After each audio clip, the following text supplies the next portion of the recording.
Hello friends, welcome to my YouTube channel Aparna home style cooking. আমার cooking চ্যানেলে তোমাদের সকলকে জানাই স্বাগতম। চলো আজকের ভিডিওটা শুরু করি। গ্যাসে একটা পরিষ্কার কড়াইতে দিয়ে দিচ্ছি 2 টেবিল স্পুন মাস্টার্ড অয়েল। এবারে তেলটা ভালো করে গরম করে নিয়ে এতে 1 চিমটি হলুদ দিয়ে দেবো যাতে তেলটা গায়ে না ছিটে আসে। এরপর এখানে কেটে রাখা আলুগুলো দিয়ে দিচ্ছি। এবারে আলুগুলো দিয়ে এর মধ্যে একটু নুন দিয়ে ভালো করে ভেজে নিতে হবে।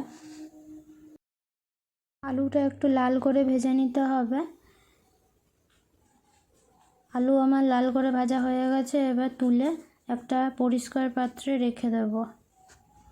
অন্যদিকে নিয়ে নিচ্ছি 250 গ্রামের মতন ছানা। ছানাটাকে একটু হাতের সাহায্যে ভালো করে মথে নিতে হবে।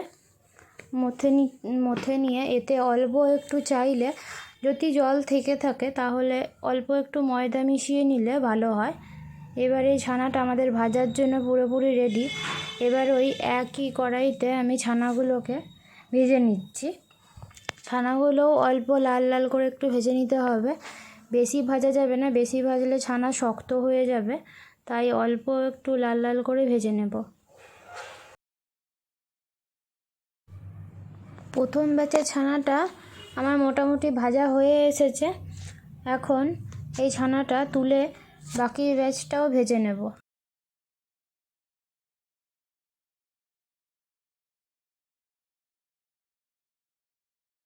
একইভাবে পরের ছানাগুলোও ভেজে নিচ্ছি।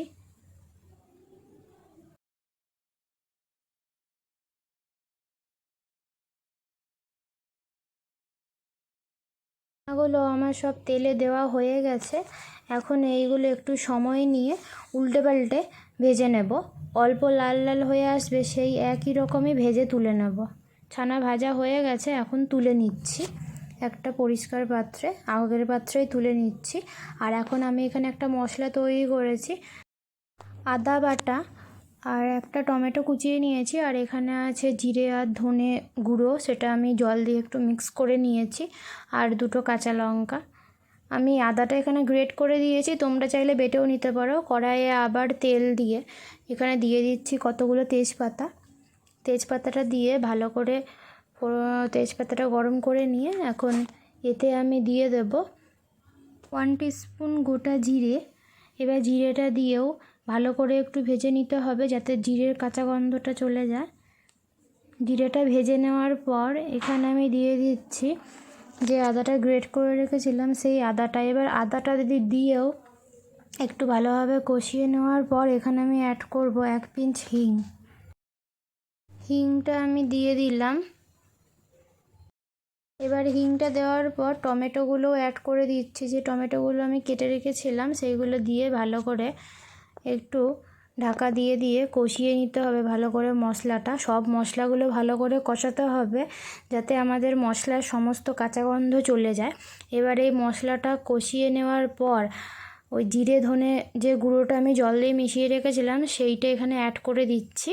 এবার এই সব মশলাগুলোকেও আরেকবার ভালোভাবে কষিয়ে নিতে হবে। মশলা থেকে যতক্ষণ না আমাদের তেল বেরিয়ে আসছে ঠিক ততক্ষণ কষাতে হবে।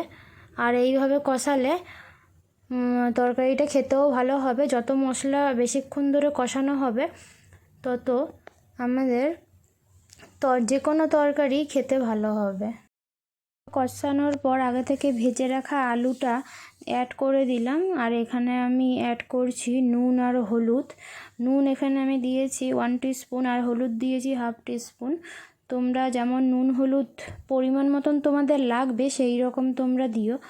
এবার এই সব জিনিসগুলো দিয়েও আর একবার ভালো করে কষিয়ে নিয়েও এটাকে আর 2 মিনিটের মতন ঢাকা দিয়ে রাখবো।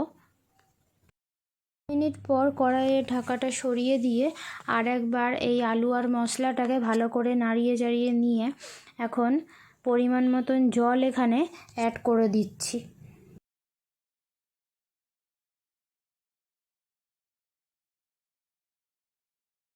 জলটা দিয়ে এখন ঢাকনা দিয়ে দিয়েছিলাম আমি 5 মিনিটের মতন। আর 5 মিনিট পর এখন আলু আমাদের কেমন সেদ্ধ হয়েছে সেটা চেক করে নেব। আলু সেদ্ধ মোটামুটি হয়ে গেছে। আর একটু হবে। এই মুহূর্তে এখন আমি অ্যাড করে দেবো আগে থেকে যে ছানার বড়াগুলো ভেজে রেখেছিলাম, সেই ছানার বড়াটা এখানে অ্যাড করে দেবো। ছানার বড়াটা অ্যাড করে দিয়েও ভালোভাবে মশলার সাথে আর জলের সাথে সব কিছু দিয়ে মিশিয়ে নিয়ে ঢাকা দিয়ে রেখে দিচ্ছি।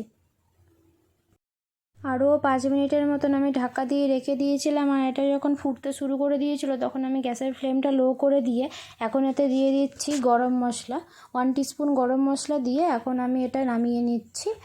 আর তোমরা এখন দেখো কেমন হয়েছে।